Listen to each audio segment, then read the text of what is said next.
అతి ముఖ్యమైన సబ్జెక్టు. అవినీతి అనేది సహజ వనరులు ఏ విధంగా దోచుకోగలుగుతారు, అదే మరి పర్యావరణానికి కూడా ఏ విధంగా ముప్పు తెస్తారనేది చాలా ముఖ్యమైన విషయం ఇది. అందుకనే చాలా డిపార్ట్మెంట్ క్రియేట్ చేసుకున్నాం. ప్రభుత్వం చెక్స్ అండ్ బ్యాలెన్సెస్ పెట్టుకొని పర్యావరణానికి ఎక్కడా ముప్పు రాకుండా తద్వారా సహజ వనరుల్ని సద్వినియోగం చేసుకోవడానికి ముందుకు పోతాం. కానీ ప్రభుత్వం వచ్చిన తర్వాత మీరు చూస్తే దేన్ని వదిలిపెట్టలేదు, పంచభూతాలని మింగేసే పరిస్థితికి వచ్చారు. ల్యాండ్స్ విషయంలో చాలా పెద్ద ఎత్తున ఈ ఆధునిక ప్రపంచంలో అభివృద్ధి చెందే క్రమంలో భూములకు విలువ పెరుగుతుంది. అలాంటి భూములన్నీ పెద్ద ఎత్తున లిటిగేషన్ క్రియేట్ చేసి కొట్టేయడం, భూగర్భ ఖనిజ సంపద కొన్ని వందల సంవత్సరాలు భూమిలో ఉండే కెమికల్స్ రియాక్షన్స్ కానీ అన్నీ అవి ఖనిజ సంపద తయారవుతుంది. అలాంటి ఖనిజ సంపదని దోచేయడం, ఫారెస్ట్ని ఒక డిపార్ట్మెంటే ఒక సర్వీసే పెట్టుకున్నాం మనం. ఈరోజు Indian forest service, IAS IPS తర్వాత ఐఎఫ్ఎస్ ఉంది. ఎప్పుడు కూడా ఫారెస్ట్ అంతా కూడా చాలా కంట్రోల్ చేసి వాతావరణానికి ముప్పు రాకుండా పర్యావరణాన్ని పరిరక్షిస్తూ ముందుకు పోతారు. అలాంటి చూస్తే అడవులను కూడా ఇష్టానుసారంగా నిర్వీర్యం చేసే పరిస్థితికి వచ్చారు. ఎక్కడికక్కడ అడవులను కూడా ధ్వంసం చేసే పరిస్థితికి వచ్చారు. ఇవన్నీ కూడా బ్రాడ్గా మాకు వచ్చిన సమాచారం, అది కూడా ప్రజలందరికీ విజ్ఞప్తి చేస్తున్నా. రికార్డులు అన్నీ ఉండవు, కొంతవరకే వచ్చాయి.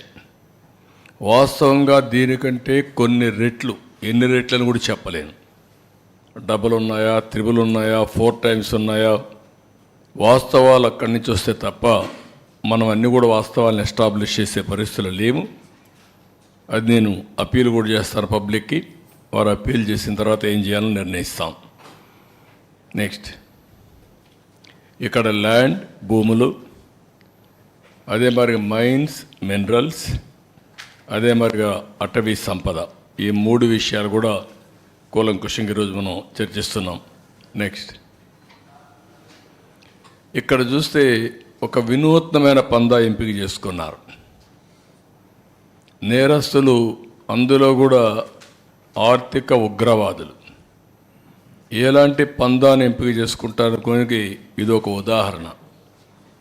ఇవన్నీ కూడా మీరు చూస్తే ఒక పక్క పట్టణ ప్రాంతాల్లో ఉండే భూములు, నేను ఎగ్జాంపుల్ మాత్రం ఇస్తున్నా, ఇంకా చాలా ఉన్నాయి. కావలి, నెల్లూరు, ఏ టౌన్ చూసినా, ఈవెన్ ధర్మవరం మీరు చూశారు, మార్నింగ్ వాక్ ఏం చేశాడు. కాబట్టి అవన్నీ ఉన్నాయి. మా వాళ్ళు అవన్నీ కంపేర్ చేయలేకపోయారు, అవన్నీ కూడా కంపేర్ చేస్తాం. విశాఖపట్నం, ఒంగోలు, తిరుపతి, చిత్తూరు ఒక కేస్ స్టడీ, అంతవరకే ఇవ్వగలిగాం. అదే మరి కొత్తగా ఒక మెథడ్ ఎస్టాబ్లిష్ చేశారు.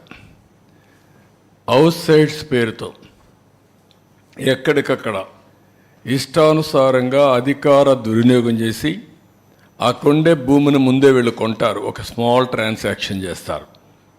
ఆ ట్రాన్సాక్షన్ అబ్నార్మల్గా చేస్తారు.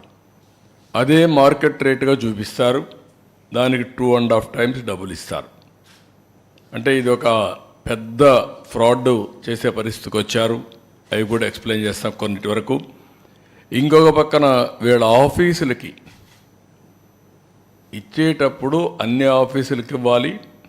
ఇక్కడుండే మీడియాకు కూడా మీకు కూడా ఎస్టాబ్లిష్ చేయలేకపోయారు. 22 ఆఫీసులు, 41 ఎకరా, ఎక్కడికక్కడ ఒక అడ్వాన్స్డ్ ప్యాలెస్లు కట్టేసే పరిస్థితికి వచ్చారు.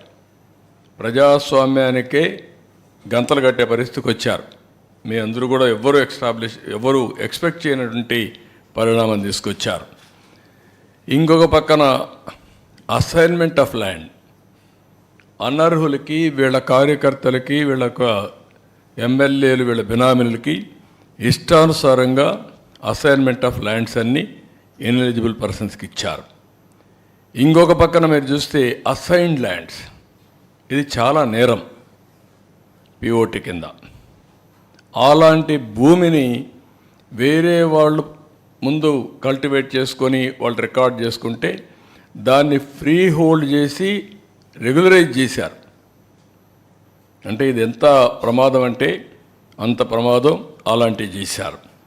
అదే సమయంలో ఇంకా లాస్ట్కి వచ్చే రీసర్వే పేరుతో భూముల బౌండరీసే మార్చేశారు. ఇంకొక పక్క ఏపీ ల్యాండ్ టైటిలింగ్ యాక్ట్, ఇది పరాకాష్ట. ఇంకెవ్వడికి భూమి మీద హక్కు లేకుండా భూములన్నీ దోచుకోవడానికి, ఒక రాచబాట వేసుకోవడానికి కార్యక్రమాన్ని ప్రారంభించే పరిస్థితికి వచ్చారు. నెక్స్ట్, ఇక్కడ మీరు చూస్తే మోడస్ ఆఫ్ ఆపరేషన్లో విశాఖపట్నం రామానాయుడు స్టూడియో, ఇల్లీగల్గా ఆ స్టూడియోకి ఇచ్చినటువంటి ల్యాండ్ని రెసిడెన్షియల్ క్లాసిఫికేషన్ చేసి దాంట్లో వాటా కొట్టేశారు. కడాన సుప్రీంకోర్టుకి వెళ్ళే పరిస్థితికి వచ్చింది. సుప్రీంకోర్టు డైరెక్షన్ ఇచ్చారు. ఆ స్టేజ్కి వచ్చింది రామానాయుడు స్టూడియో. అక్కడ స్టూడియోలో నేనే ఇచ్చాను. ఆ రోజు రామానాయుడు గారితో మాట్లాడినప్పుడు విశాఖపట్నంలో షూటింగ్ చేస్తే బాగుంటుంది అనుకున్నప్పుడు హైదరాబాద్ తర్వాత విశాఖపట్నాన్ని ఒక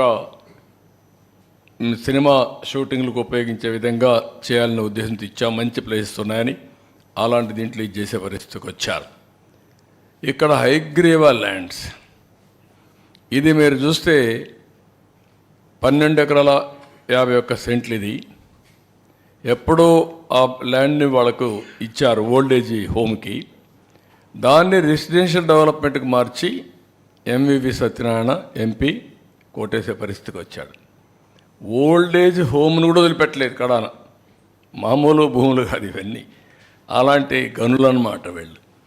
ఇంకో పక్క శారదాపీఠం, 1,00,000 రూపాయల ఎకరా, ఆడైతే మంచి వాల్యూ ఉంది. 40 కోట్ల 50 కోట్ల తెలియదు, 15 ఎకరాలు కొత్త వలస భీముల్లో.